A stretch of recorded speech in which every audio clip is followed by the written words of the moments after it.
Bom dia, irmãos, que a graça e a paz do nosso Senhor e Salvador Jesus Cristo estejam com todos os irmãos e amigos nesta manhã, dia 1º de novembro, domingo. Estamos mais uma vez aqui para a nossa Escola Bíblica Dominical. E nós queremos agradecer em primeiro lugar a Deus pela oportunidade de mais uma vez poder levar a Palavra de Deus e compartilharmos mais uma porção da Palavra de Deus com os irmãos e amigos. Agradecemos também ao nosso pastor que tem apoiado esse trabalho, que tem dado o aval para que nós possamos continuar aqui desenvolvendo esse trabalho. Um grande abraço ao pastor Zé Roberto, pastor da nossa igreja, e à nossa irmã Esther. Queremos também agradecer ao nosso irmão Cassiano que tem a responsabilidade de preparar todos os vídeos, organizar toda a apresentação. Que Deus continue abençoando o irmão Cassiano, nosso muito obrigado ao Cassiano, irmão Cassiano e família. Queremos também quero agradecer em especial a Ana que está aqui comigo mais uma vez, que preparou a nossa apresentação, que deixou tudo acertadinho. Então, a Ana que vai dar o seu bom dia nesta manhã de domingo. Bom dia, irmãos. Bom dia, amigos. Deus abençoe a todos. Agradecemos também o nosso irmão Abdias, que é o nosso diretor da Escola Bíblica Dominical, irmão Abdias com o nosso irmão Marcelo. Que Deus esteja abençoando grandemente o irmão Abdias. E neste domingo nós estaremos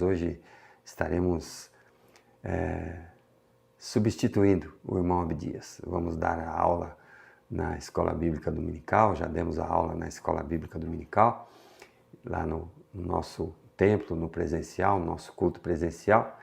E hoje eu tenho a responsabilidade de substituir o irmão Abdias. Agradeço também a irmã Aline que brilhantemente abre as nossas manhãs de domingo com esse piano extraordinário. Que Deus continue abençoando a irmã Aline, sua vida, com as bênçãos do Senhor. Continue abençoando o seu lar e juntamente com você, o nosso irmão Jansen. Nós vamos então, irmãos, iniciar a nossa quinta lição da Escola Bíblica Dominical, que tem por o título, nós estamos tratando no livro de Apocalipse, e ela tem por título O Início da Visão. E neste domingo nós vamos estudar Apocalipse, o capítulo 4. Texto áureo, Apocalipse 4, o versículo 11. O início da visão. Então nós temos aqui no capítulo 4, irmãos, nós vamos começar a tratar chegamos à terceira divisão principal de Apocalipse. Os 3 primeiros capítulos, eles descrevem a era da igreja do tempo dos apóstolos até o arrebatamento, ou seja, desde o início lá da instituição da igreja, dos cristãos que instituíram a igreja, até o arrebatamento, ou seja, até depois dos nossos dias que nós estamos vivendo aqui hoje. Então, essa visão do Apocalipse, essa visão das igrejas do Apocalipse, ele foi tratado aqui, ele foi apresentado nos 3 primeiros capítulos. E agora, desse capítulo em diante, do capítulo 4 em diante, o tema aqui agora é o que deve acontecer depois destas coisas. Então, depois do arrebatamento da igreja, é então que começa a descrição das visões que o apóstolo João teve.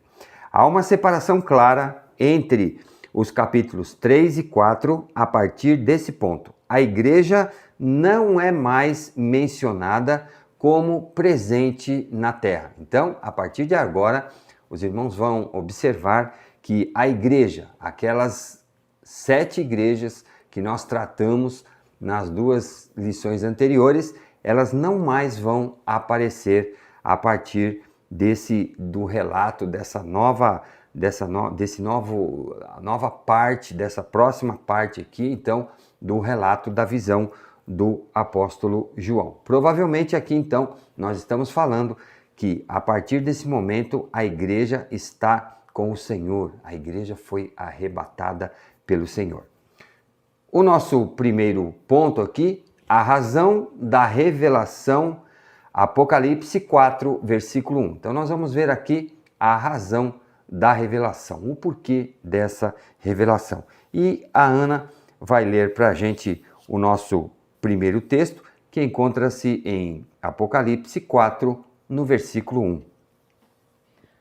Depois destas coisas, olhei, e eis não somente uma porta aberta no céu, como também a primeira voz que ouvi, como de trombeta ao falar comigo, dizendo: sobe para aqui, e te mostrarei o que deve acontecer depois destas coisas. Muito bem, nós vemos aqui então, depois destas coisas, olhei, e eis não somente uma porta aberta no céu, como também a primeira voz que ouvi. Ou seja, nós vemos aqui então a relação com a primeira voz, quando o apóstolo João foi chamado para o início da revelação de Apocalipse, para o início das visões que o apóstolo João iria ter, para o início daquelas revelações que o próprio Senhor Jesus, o Cordeiro de Deus, assim como nós estudamos anteriormente, ele se prenuncia. Lembram-se lá do som da trombeta, de todo aquele esplendor da graça de Deus? Então nós vemos aqui, depois disso, então nós temos mais uma manifestação. Depois destas coisas, ou seja, de tudo aquilo, aquele primeiro instante, aquela primeira parte das visões, olhei e eis não somente uma porta aberta no céu. Então ele vê a porta aberta. A porta aberta aqui significa claramente aqui que é o acesso que Jesus dá, não só ao apóstolo João, mas como vai dar a todos os salvos que terão acesso ao trono de Deus, acesso ao Pai, acesso a Jerusalém celestial. Uma porta aberta, como também a primeira voz que eu vi, ou seja, aquela primeira voz da revelação, o início da revelação, nós temos ali a voz como de trombeta, lembram-se ali?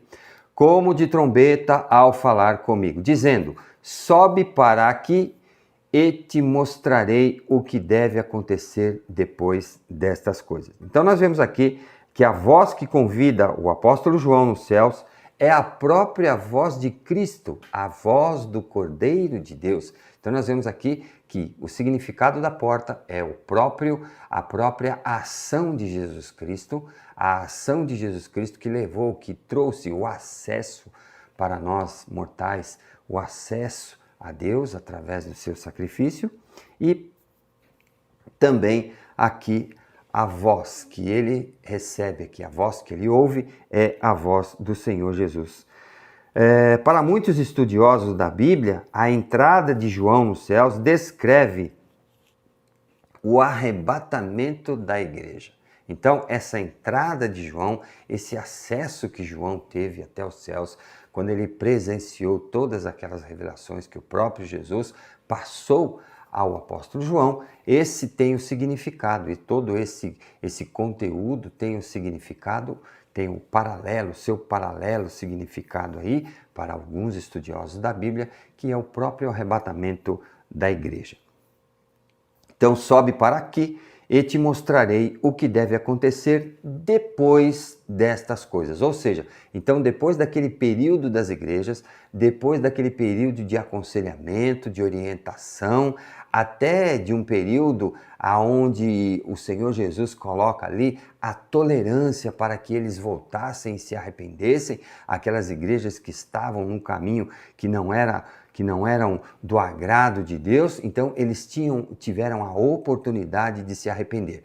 Então nós temos ali, depois de todo esse processo, depois de todo esse período, como eu acabei de falar, ele vai desde a criação da igreja até o arrebatamento da igreja, quando o Senhor Jesus vier buscar a sua noiva. Então, essas coisas que virão agora, então, com essa visão, esses próximos fatos que João vai presenciar, vai ver, então dá-se início então ao período da tribulação, que serão de 7 anos em que o Senhor Jesus vai voltar e vai acertar as contas, ele vai tratar pessoalmente com Israel, com o povo de Israel, com todo o povo de Israel que não aceitou o Senhor Jesus como o Messias de Deus. Então, aí, nesse período da tribulação aí, o Senhor Jesus, ele vai tratar, ele vai como se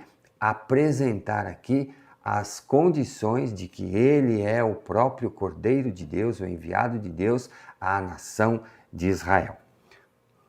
O nosso próximo ponto, a magnificência da majestade divina. Apocalipse, capítulo 4, versículo 2 e 3. Nós vamos ver aqui então que existe aqui uma tendência aqui, uma essência muito grande nessa parte do livro de Apocalipse, aonde se revela, aonde se entona, aonde se dá uma importância muito grande à majestade de Deus, a toda a glória revelada de Deus. E a Ana aqui vai ler para a gente o versículo 2 e o versículo 3. Imediatamente eu me achei em espírito, e eis armado no céu um trono, e no trono alguém sentado. E esse que se acha sentado é semelhante, no aspecto, à pedra de jaspe e de sardônio, e ao redor do trono há um arco-íris, semelhante, no aspecto, à esmeralda. Então vemos aí, imediatamente eu me achei em espírito, ou seja, nesse exato momento, o Espírito Santo de Deus se apodera de João, do apóstolo João, de maneira especial. Lembram-se quando nós vimos lá o Espírito, os 7 Espíritos do Senhor, os 7 Espíritos de Deus, e exatamente aqui, esse Espírito de Deus, ele se apodera do apóstolo João para que João tenha condições de observar, de receber todas essas visões, as visões que o Senhor Jesus iria trazer, iria apresentar ao apóstolo João. E me achei em espírito, e eis, armado no céu um trono, e no trono alguém sentado. Então nós vemos aqui que nesse exato momento começa-se aí então a identificação da majestade, da glória, da magnificência de Deus, do seu habitat, do seu ambiente aonde Deus está, aonde Jesus está ao lado do trono de Deus. Então nós vemos aqui que toda essa majestade, que toda essa grandiosidade vai ser revelada a partir desse versículo 2. E no trono, exatamente nesse trono, alguém sentado. Então João não consegue descrever, João não consegue identificar, João não consegue fazer um paralelo. Não sei se os irmãos têm a mesma impressão, mas eu tive essa impressão quando li esse texto, de quando Moisés chegou ali diante de Deus e quando Deus orientou e determinou que ele deveria ir até o Egito para tirar ali, para libertar o povo e deveria falar com o faraó. E ele pergunta, Moisés pergunta a Deus, mas eu vou lá e vou falar quem me mandou? E Deus revela a Moisés, simplesmente fala que o eu sou te mandou. Então aqui nós vemos aqui, João não consegue identificar, então nós vemos aqui a figura do eu sou, o grandioso Deus, o Deus magnífico, o Deus grandioso, o Deus supremo, o Deus acima de todos. Então nós vemos aqui alguém sentado no trono, nós temos aqui a nítida imagem que é a pessoa de Deus. E esse que se acha assentado é semelhante no aspecto à pedra de jaspe e de sardônio, e ao redor do trono há um arco-íris semelhante ao aspecto da esmeralda. Então nós vemos aqui essas pedras preciosas, elas têm um significado. No trono alguém sentado. No caso aqui, o jaspe e o sardônio, eles descrevem o trono e não a pessoa de Deus, mas eles podem muito bem descrever, ou seja, o apóstolo João tenta fazer um paralelo com aquilo que ele está vendo, com a grandiosidade da beleza dessas pedras, para fazer uma comparação com a visão que ele está tendo. Ou seja, ele vê aquela glória de Deus e ele consegue relacionar a alguma coisa muito bonita que ele já presenciou aqui entre nós, que é o quê? O aspecto da pedra de jaspe e de sardônio. Essa pedra de jaspe e de sardônio também existe um significado, porque essas pedras, jaspe e o sardônio, eles estavam presentes no peitoral do sacerdote. Então, no peitoral do sacerdote lá do Antigo Testamento, por isso, irmãos, nós temos que tomar todo esse cuidado. A Bíblia é um todo. A Bíblia não é o livro de Apocalipse somente, a Bíblia não é somente os Evangelhos, a Bíblia não é somente o Antigo Testamento, a Bíblia não é somente o Novo Testamento. A Bíblia é um contexto, é um completo, é um complemento de todos os livros, de tudo que existe na Bíblia. Então tudo se completa, tudo tem uma relação, todos os livros têm uma relação. Então nós vemos aqui essa relação. As pedras preciosas contidas aí estavam presentes no peitoral do sumo sacerdote, e o jaspe representava Rúben, que é o primeiro ou o primogênito de Jacó, e o sardônio, Benjamim, que é o último filho, o filho da velhice, o filho querido, o filho preferido. Então, o significado dessas pedras, então eles têm também esse paralelo, que é o peitoral do sacerdote. Então todas as vezes que o sacerdote, uma vez por ano, que o sacerdote estava diante da presença de Deus, ele colocava esse peitoral. Então esse peitoral significava toda a unidade do povo de Deus naquela época, a unidade do concerto, da promessa que Deus havia feito para Jacó entre o seu filho, representando o seu filho mais velho e o seu filho mais novo. Aqui a pedra ainda temos, ao redor do trono há um arco-íris semelhante ao aspecto da esmeralda. Então nós vemos aqui também, novamente aqui, alguma coisa de grande beleza, alguma coisa que tinha um brilho extraordinário, alguma coisa aqui que ele consegue, que o apóstolo João consegue fazer um paralelo de toda aquela visão maravilhosa, aquela visão extraordinária que o apóstolo João estava tendo. Então ele consegue fazer algum paralelo com alguns elementos que estão compostos aqui, que são presentes no nosso dia a dia. Então, no aspecto a esmeralda. Então, esses símbolos que a partir de agora nós vamos ver no livro do Apocalipse, nós vamos tentar aqui dar uma explicação, vamos tentar passar uma ideia Irmãos, eu gostaria que os irmãos entendessem que não é a ideia absoluta, mas é esse entendimento que nós temos, essa conversa que nós temos aqui, é em cima de alguns estudos, é em cima de alguns comentários e é feito através de pontos de vista de estudiosos da Bíblia. Nós não queremos colocar aqui um ponto de vista ou uma ideia concreta, uma ideia que seja básica, uma ideia que seja absoluta. Não, mas sim uma ideia de muitos estudos e de pessoas que estudaram a Bíblia, que se dispuseram a estudar a Bíblia. Então, este é o nosso ponto de vista, o ponto de vista de estudiosos e de filósofos, de estudiosos da Bíblia, de pessoas que estudaram grandemente aqui o significado. Então nós vamos colocar essas visões, esses pontos de vista para o irmão, para que o irmão tenha assim um entendimento sobre o livro de Apocalipse. Nosso próximo ponto, a revelação da santidade, transparência e reverência devida ao Senhor. Apocalipse, no capítulo 4, do versículo 4 até o versículo 8, nós vamos ver então esses aspectos apresentados por esse texto. Então nós temos aqui santidade, a transparência, ou seja, a visão, e também a reverência devida ao Senhor Deus. Uma advertência aqui nesse ponto que eu gostaria de fazer, nesses valores reverência, santidade e transparência devida ao Senhor.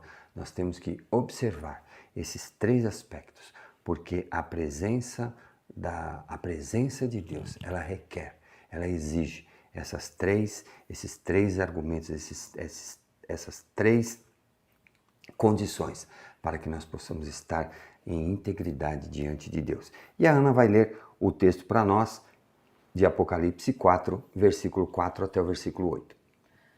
Ao redor do trono há também 24 tronos, e assentados neles 24 anciãos, vestidos de branco, em cujas cabeças estão coroas de ouro. Do trono saem relâmpagos, vozes e trovões, e diante do trono ardem 7 tochas de fogo, que são os 7 Espíritos de Deus. Adiante do trono, como que mar de vidro, semelhante ao cristal, e também no meio do trono e à volta do trono, 4 seres viventes, cheios de olhos por diante e por detrás.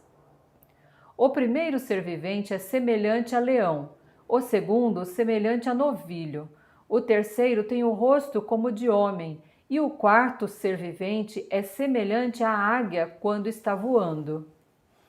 E os 4 seres viventes, tendo cada um deles, respectivamente, 6 asas, estão cheios de olhos, ao redor e por dentro.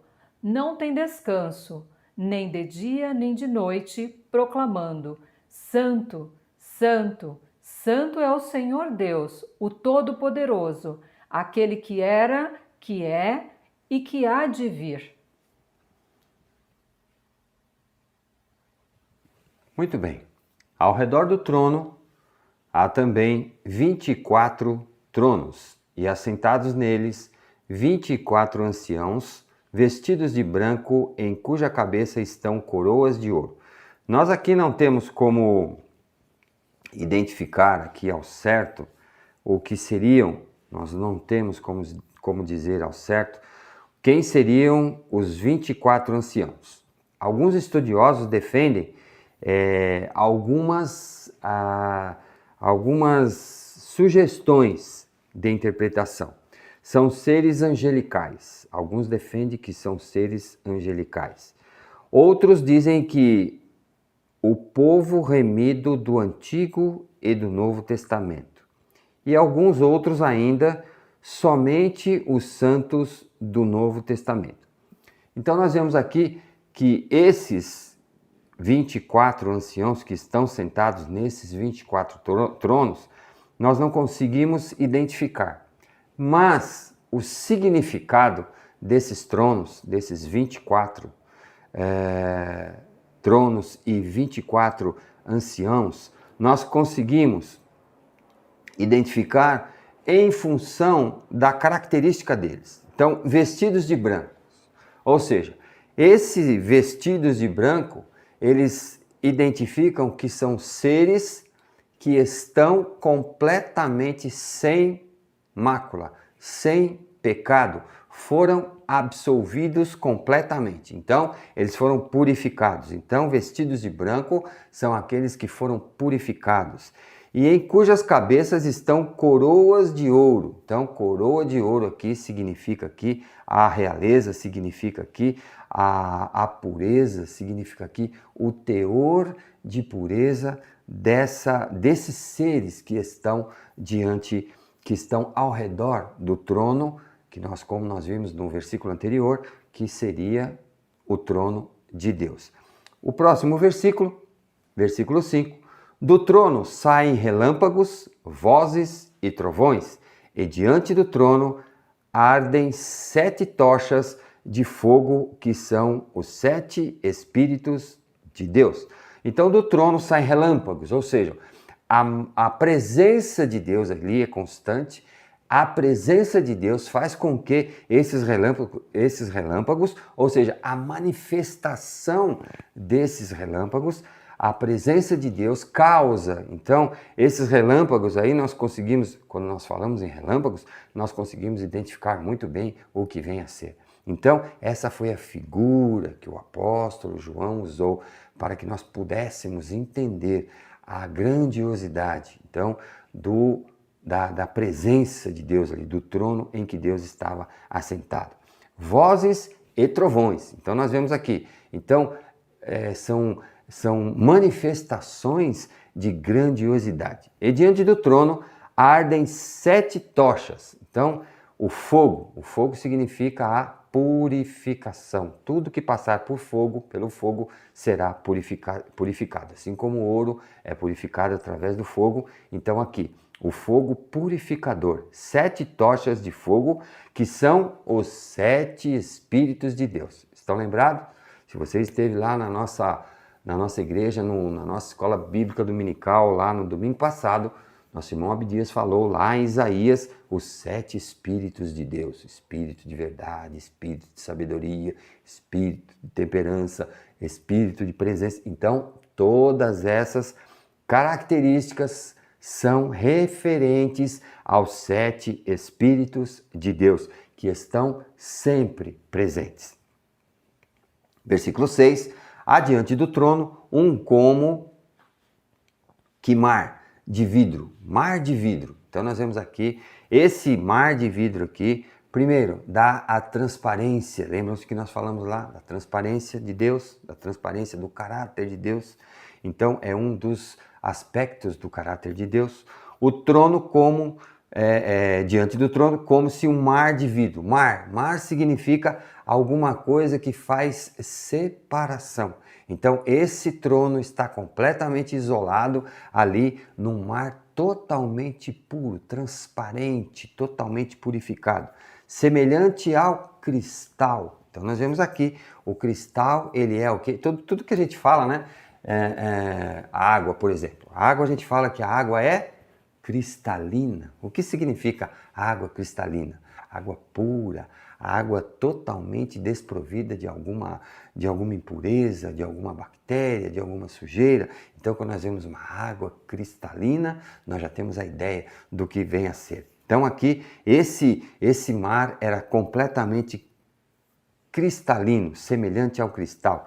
E também no meio do trono e à volta do trono, 4 seres viventes cheios de olhos por diante e por detrás. Então, esses seres viventes, também nós não temos aqui uma ideia formada sobre o que viria a ser, mas nós temos aqui pelo menos um parecer de que são seres criados, porque mais adiante nós vamos ver que eles estavam louvando a Deus. Então, por eles serem criaturas, é a característica da criatura básica aqui, para que Deus criou, a nossa característica básica, o motivo pelo qual Deus nos criou, um dos motivos pelo qual Deus nos criou é que nós dessemos glórias a Deus, que nós engrandecêssemos o nome de Deus. E nós vamos ver mais para frente que esses seres estavam glorificando a Deus. E aqui, cheios de olhos por diante e por detrás. Ou seja, a visão era perfeita. Tanto a visão, eles tinham completamente a noção do que estava acontecendo, tanto adiante quanto a traseira, tanto a visão de trás, a visão posterior. Então nós vemos aqui que a visão era plena. Versículo 7. O primeiro ser vivente é semelhante ao leão, o segundo semelhante ao novilho, o terceiro semelhante, tem rosto como o de homem, e o quarto ser vivente é semelhante à águia, quando está voando. Então nós podemos ver aqui que nós não conseguimos, não tem assim uma forma de identificar precisamente esses quatro seres viventes. Sabemos apenas que são seres criados, pois adoram a Deus, como nós falamos. Parecem ser uma combinação dos querubins de Ezequiel 10. Então, se os irmãos quiserem fazer uma comparação aqui com os querubins, lá em Ezequiel 10, nós temos aqui uma comparação. E também com os serafins, lá de Isaías, no capítulo 6. Então, nós devemos aqui fazer uma revelação com esses seres. O versículo 7 descreve querubins e o versículo 8, serafins. Esses seres angelicais são guardiões do trono de Deus. Os querubins parecem ser associados ao julgamento pelo fogo e os serafins à purificação pelo fogo. Então, temos essas características aí dos querubins e dos serafins. Então, os querubins são associados ao julgamento pelo fogo e os querubins, os serafins, são associados à purificação pelo fogo. E aqui no versículo 8, e os quatro seres viventes, tendo cada um deles, respectivamente, 6 asas. Aqui nós podemos ver aqui essa relação, tá? A relação lá com os querubins e os serafins, 6 asas, estão cheios de olhos ao redor e por dentro, ao redor e por dentro, ou seja, eles têm a visão perfeitamente constante o tempo todo. Isso aqui quer dizer que eles não piscam, ou seja, não tem um corte nessa visão. Os irmãos, não sei se os irmãos vão conseguir entender esse significado aqui. Os irmãos já viram quando acontece um acidente? Assim, puxa, foi um piscar de olhos e a criança se machucou.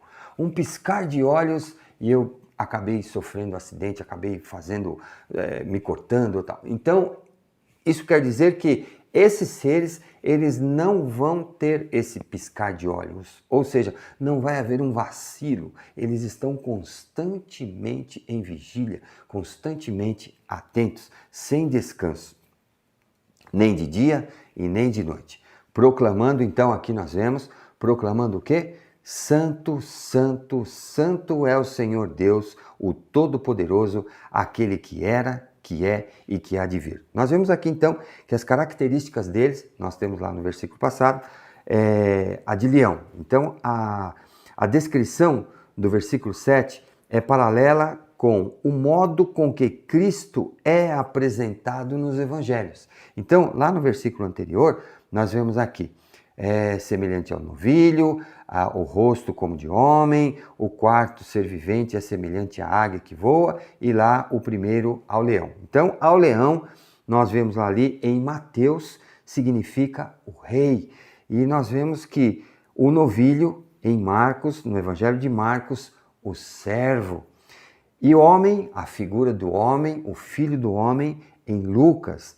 E águia, João apresenta aqui a característica de Jesus como o filho de Deus. Então nós vemos que esses 4 elementos aí, além de representar todo o poder do leão, o poder da águia, então nós vemos aqui que além do poder, então essa visão está relacionada com a forma como Jesus, o Cordeiro de Deus, foi apresentado nos 4 evangelhos. Nosso próximo ponto, então, aqui o reconhecimento da grandeza de Deus. Apocalipse 4, do versículo 9 até o versículo 11, então nós vamos ver aqui a grandiosidade de Deus. Então, o apóstolo João teve essa visão da grandeza de Deus, de tudo o que o apóstolo João presenciou. E a Ana vai ler para a gente a partir do versículo 9 até o versículo 11. Quando esses seres viventes derem glória, honra e ações de graças ao que se encontra sentado no trono, ao que vive pelos séculos dos séculos, os 24 anciãos prostrar-se-ão diante daquele que se encontra sentado no trono, adorarão o que vive pelos séculos dos séculos e depositarão as suas coroas diante do trono, proclamando: Tu és digno, Senhor e Deus nosso, de receber a glória, a honra e o poder, porque todas as coisas tu criaste, sim, por causa da tua vontade, vieram a existir e foram criadas. Muito bem, versículo 9. Quando esses seres viventes derem glória, honra e ação de graças ao que se encontra assentado no trono, ou seja, a Deus. Aqui o trono perfeitamente nós conseguimos entender anteriormente, que é o trono de Deus, a magnificência do trono de Deus, a magnitude do trono de Deus, a grandiosidade do trono de Deus. E aqui nós vemos que aqui a grandiosidade é ainda maior, extraordinariamente a grandiosidade de Deus, uma grandiosidade infinita. Nós não conseguimos fazer uma relação, assim como o apóstolo João não conseguiu fazer nenhum paralelo com essa grandiosidade, apenas ele fala o que passa em torno, o que passa em função dessa grandiosidade. Quando esses seres viventes derem glórias, honra e ações de graças ao que se encontra sentado no trono. A glória, a honra e toda a ação de graça é dada a Deus, ao que vive pelos séculos dos séculos, ou seja, àquele que nem nasceu e nem morreu, aquele que sempre existiu, antes, durante e depois, aquele que é eterno, essa eternidade é um valor que nós não conseguimos mensurar, nós não conseguimos identificar o que significa, porque nós somos finitos, nós somos extremamente menores e não temos essa possibilidade. Então nós vemos aqui essa eternidade ao que vive pelos séculos dos séculos. E aqui, então, quando isso acontecer, os 24 anciões, quando eles derem essa glória, quando eles prestarem essa adoração, esse louvor a Deus, então esses 24 anciãos, eles prostrar-se-ão diante daquele que está, aquele que se encontra assentado, ou seja, do próprio Deus. Eles vão depositar, eles vão se prostrar, em adoração ao que vive pelos séculos dos séculos. Eles se prostrarão, eles se abaixarão, eles colocarão seu rosto em terra, seu rosto no solo, eles estarão em atitude de reverência, irmãos. Isso é muito importante, a atitude de reverência. Nós vemos isso constantemente nesse estudo do Apocalipse, que a reverência diante de Deus, a reverência que Deus requer, isso é um valor, isso é um aspecto, isso é uma característica que nós temos que observar sempre, essa reverência em se prostrar, em estar prostrado diante da presença de Deus. E eles vão fazer o que aqui? depositarão, ou seja, vão entregar a sua coroa diante do trono. Por que eles vão entregar a coroa? Porque diante da majestade de Deus, diante da grandiosidade de Deus, diante da eternidade de Deus, não existe ser nenhum que pode sustentar uma coroa. E assim nós iremos fazer. Quando nós chegarmos lá no céu, nós vamos depositar a coroa que recebermos de Jesus aos pés do trono de Deus. Então nós vemos aqui, eles estão depositando a sua coroa na intenção de reconhecer, ou seja, na condição de reconhecimento que coroa e glória apenas um é que receberá, apenas um é que deve ter, apenas um é que tem, que é o Deus, o Todo-Poderoso. E aí eles vão proclamando, tu és digno. Ou seja, somente Deus, ele tem essa condição de receber a coroa, de portar uma coroa, de apresentar-se de coroa. Todas as outras criaturas ou todos os outros setores da criação de Deus não têm condição de sustentar uma coroa diante de Deus. E aqui ele coloca, tu és digno, Senhor e Deus nosso. Então, quando nós nos colocamos nessa condição, quando nós procedemos dessa forma, quando nós aqui declaramos Senhor e Deus, quando é Senhor, se Ele é Senhor, nós somos servos. Então, nós nos colocamos na condição de servos. Senhor Deus nosso, de receber a glória, a honra e o poder.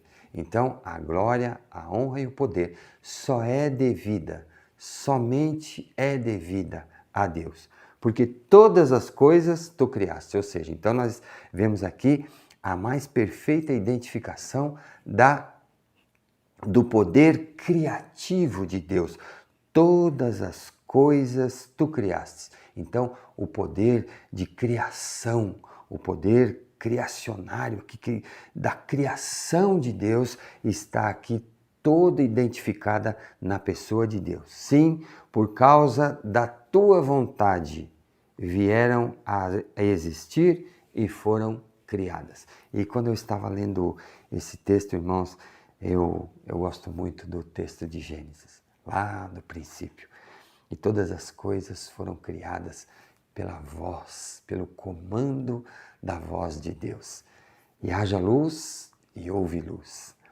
Haja luminares e existiram os luminares. Separam-se as águas e as águas foram separadas. A porção seca da porção molhada. E assim tudo foi criado ao mandar, ao ordenar da palavra, do som da voz de Deus. E aqui nós podemos ver nitidamente o poder de criação do Todo-Poderoso, o nosso Deus criando, o poder da criação, todo dedicado. Então, essa glória, essa honra, todo esse esplendor, ele deve ser identificado na pessoa do nosso Deus, do Deus Criador, o Deus que criou todas as coisas e por sua vontade e por seu querer foram criadas. Aplicações da visão. Então nós vamos aqui fazer algumas aplicações práticas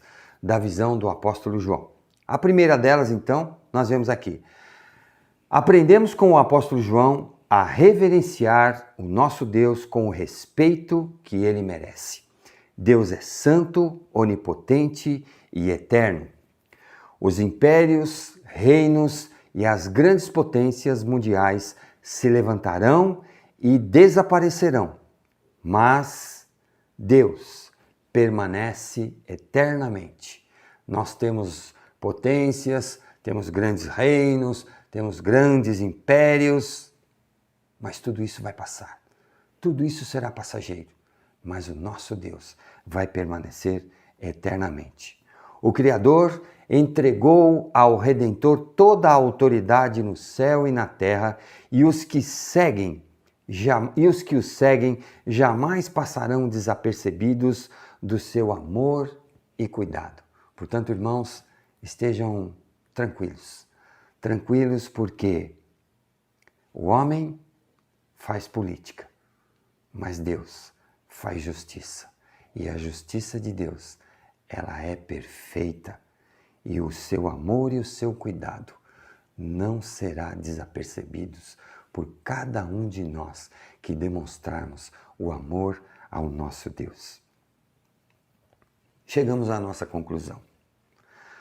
A visão do trono de Deus é concluída com a grande celebração de adoração e louvor ao Senhor. Toda a atividade celestial tem o sentido de reconhecer a majestade e a autoridade divina sobre todas as coisas. Tudo está submetido ao poder, à autoridade e majestade de Deus.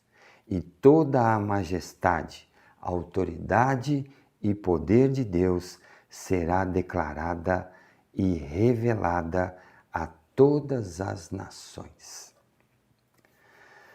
E todos entenderão e aceitarão que o Senhor Deus está no controle absoluto de toda a história.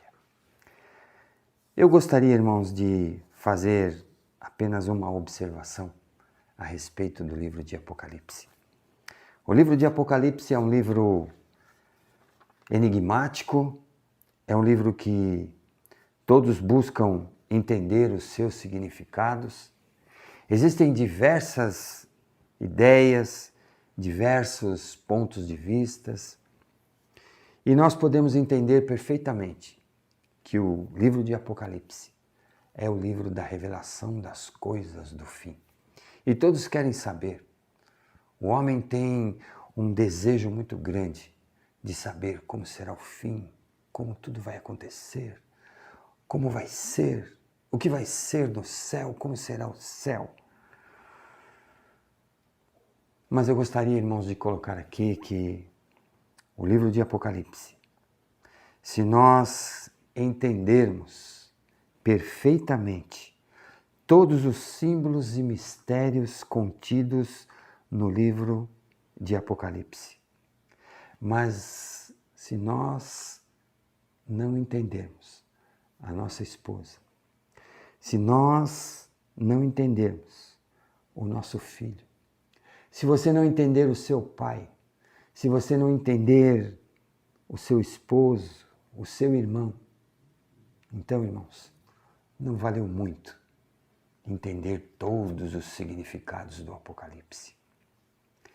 Se você conseguir entender e explicar todos os enigmas contidos no livro do Apocalipse, mas olhar para o seu saldo bancário e entender que ali está a provisão para o seu futuro,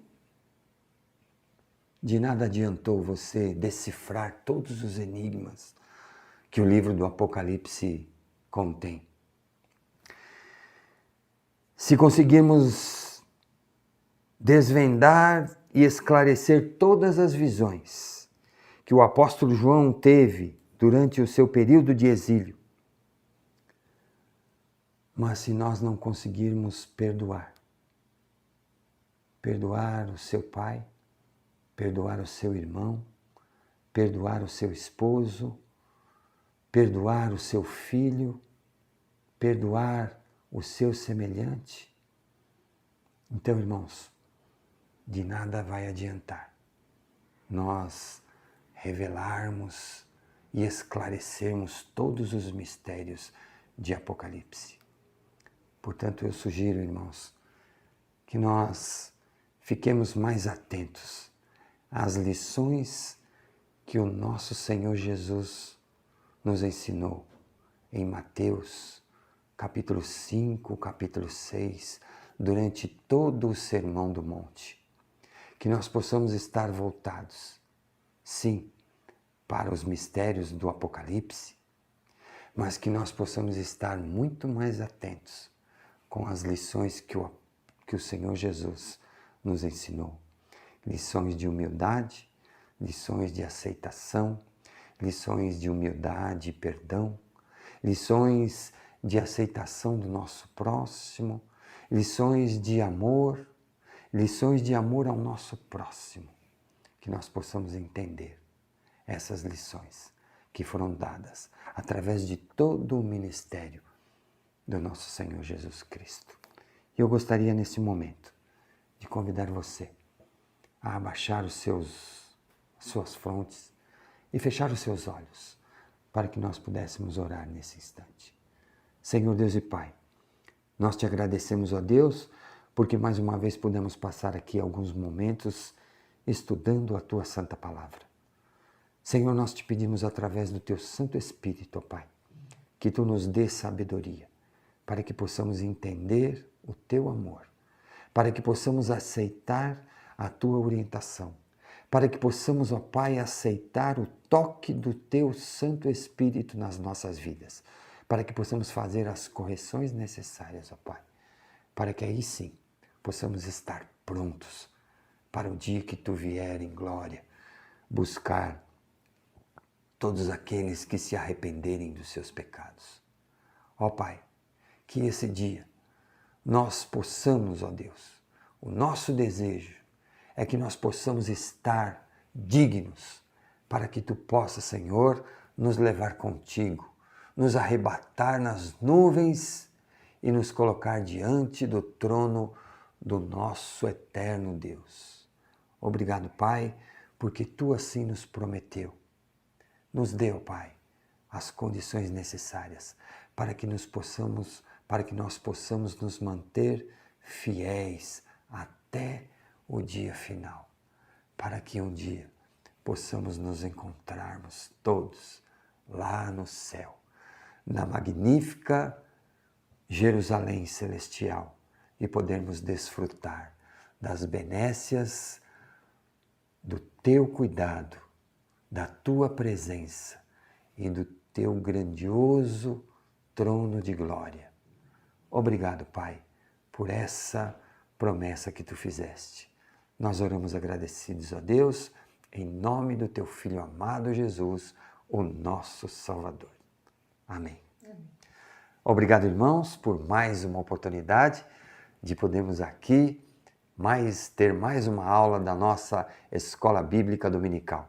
E eu gostaria de convidar você para que, mais uma vez, no próximo domingo, se Deus assim nos permitir, nós possamos estar aqui com a nossa Escola Bíblica Dominical. Até lá!